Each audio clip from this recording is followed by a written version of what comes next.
Hola a todos y bienvenidos. Hoy vamos a saltar directamente a una historia fascinante que, literalmente, define nuestro destino como especie. En este análisis vamos a explorar lo que podríamos llamar una carrera armamentista de altísimo riesgo, una batalla totalmente invisible que libramos a diario y que da forma a la supervivencia humana. Hablaremos de El Escudo Verde, historia y evolución de la sanidad vegetal. Así que arranquemos con esto y veamos cómo llegamos hasta aquí. Para guiar nuestra ruta de hoy pasaremos rápidamente por estos 6 puntos. Primero, un mundo dependiente. Luego, la era de la superstición, los microscopios y el despertar, el paso de la química a la regulación, la sanidad vegetal 4.0 y, para cerrar, el enfoque de una sola salud. Empezamos con la primera sección, un mundo dependiente, y lo que no vemos cuando se trata de la supervivencia de las plantas. Es absolutamente clave entender desde ya que la fitopatología no es solo un tema de agricultura o de granjas lejanas, no, es la base absoluta de nuestra supervivencia. Pensemos en esto, 80%. Las plantas nos dan el 80% de todos los alimentos que consumimos. Cada plato en cada mesa del planeta depende de que estas plantas sobrevivan y prosperen. Sin ellas, la seguridad alimentaria simplemente no existe. Y la cosa no queda ahí, porque no estamos hablando solo de comida, 98%. Esa es la cantidad exacta del oxígeno que respiramos que producen las plantas. O sea, cada vez que tomamos aire, dependemos directamente de la salud vegetal. Literalmente, nos mantienen vivos. Pero bueno, aquí es donde la realidad nos da un golpe durísimo. 40%. Cada año perdemos hasta un 40% de las cosechas mundiales por culpa de plagas y enfermedades. Es una cifra brutal.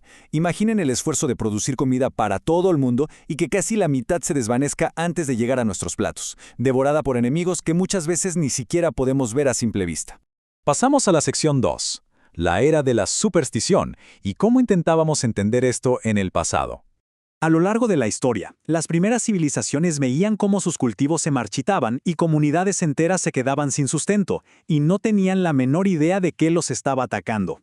Es increíble ver cómo intentaban darle sentido a esto. Por ejemplo, en el año 371 a.C., Teofrasto ya documentaba enfermedades en cereales, pero claro, él decía que eran castigos divinos o cosas de los astros.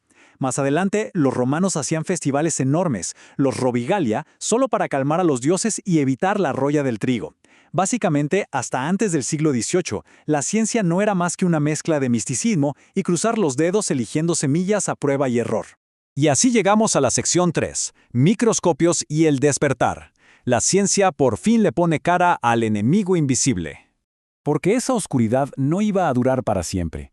La ciencia dio un salto gigante que cambió todas las reglas del juego al mostrarnos a nuestro oponente. En 1729, todo empieza a tener sentido cuando Pier Antonio Micheli descubre que los hongos se reproducen por esporas. Un hallazgo tremendo. Pero a veces la ciencia va un paso atrás de las crisis.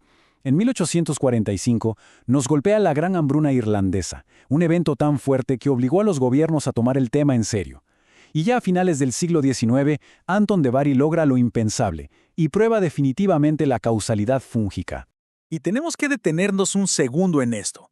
1 millón de muertes. Ese fue el costo humano real, la devastación que dejó el hongo Phytophthora infestans al arrasar con la papa en Irlanda. Esta no fue una simple pérdida agrícola, fue una de las catástrofes humanas más dolorosas de la historia moderna. Es un recordatorio muy oscuro, pero clarísimo. La vulnerabilidad de las plantas es directamente la vulnerabilidad de la humanidad. Pero de ese inmenso dolor surgió una solución y una nueva esperanza. Aquí es donde definimos la fitopatología moderna. El trabajo científico de Anton de Bari demostró de una vez por todas que los hongos eran la causa de la enfermedad, la raíz del problema, y no solo un síntoma de pudrición como se creía antes. A partir de esa tragedia histórica, construimos una ciencia entera dedicada exclusivamente a proteger a las futuras generaciones. Lo que nos lleva a la sección 4, de la química a la regulación, entrando en la era industrial y la globalización.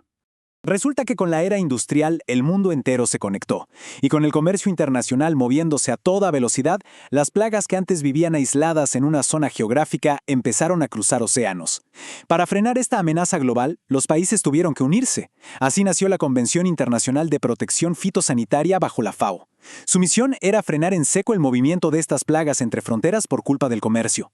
Fue un esfuerzo monumental para crear un reglamento internacional que nos protegiera a todos. Y esto nos mete en una época de grandes contrastes. Después de la Segunda Guerra Mundial, arrancó la era de los pesticidas. Químicos como el DDT llegaron con la enorme y utópica promesa de erradicar el hambre en el mundo por completo. Pero, frente a esa promesa, nos topamos con la realidad ambiental.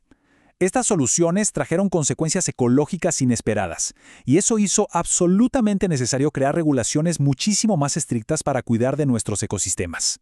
Para equilibrar la balanza frente a esas realidades, la agronomía dio un giro hacia un enfoque mucho más maduro. Lo conocemos como manejo integrado de plagas, o MIP. Y esto no depende de una sola herramienta, es todo un sistema. Combina el control biológico, prácticas culturales en el campo y un uso de químicos súper responsable y medido. Es básicamente encontrar esa armonía perfecta entre producir lo que necesitamos y ser sostenibles. Ahora pasemos a la sección 5, Sanidad Vegetal 4.0. La moderna carrera tecnológica. Y aquí es donde las cosas se ponen de película. Hoy en día, proteger los cultivos es una carrera tecnológica a toda velocidad. Dejamos de reaccionar tarde y ahora somos proactivos. Las innovaciones de hoy son una locura. Usamos drones y sensores multiespectrales que detectan el estrés de las plantas y los hongos desde el aire, mucho antes de que sean visibles. Usamos Big Data e inteligencia artificial para predecir dónde será el próximo brote. Y ni hablar de la edición genética con CRISPR. Esto nos deja crear plantas que ya nacen resistentes a las enfermedades, bajando muchísimo la necesidad de pesticidas. Es una revolución total. Llegamos a la última parte, la sección 6. El enfoque de una sola salud, unificando la supervivencia global. Para entender la urgencia de todo esto hoy en día, tenemos que mirar los números y cómo afectan nuestros bolsillos. Miren esta tremenda cifra proyectada, $220 mil millones. Ese es el dineral estimado que se pierde globalmente cada año por culpa de las plagas en las plantas.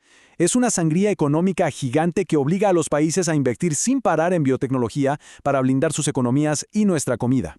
Y todo esto converge en el concepto clave de nuestro análisis: una sola salud. Esta es la realidad urgente que define el futuro. La regla es muy clara. Es imposible tener seres humanos sanos o animales sanos en un planeta con plantas enfermas. Así de simple. La supervivencia de los tres está totalmente unificada. Somos hilos del mismo tejido. Lo que nos deja con una reflexión profunda para cerrar nuestra presentación de hoy.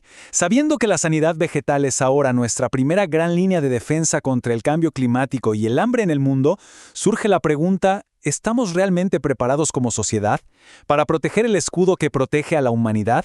Es una batalla diaria por el futuro de nuestro planeta, y entenderla es el primer paso para ganarla. Muchas gracias a todos por acompañarnos en esta exploración visual.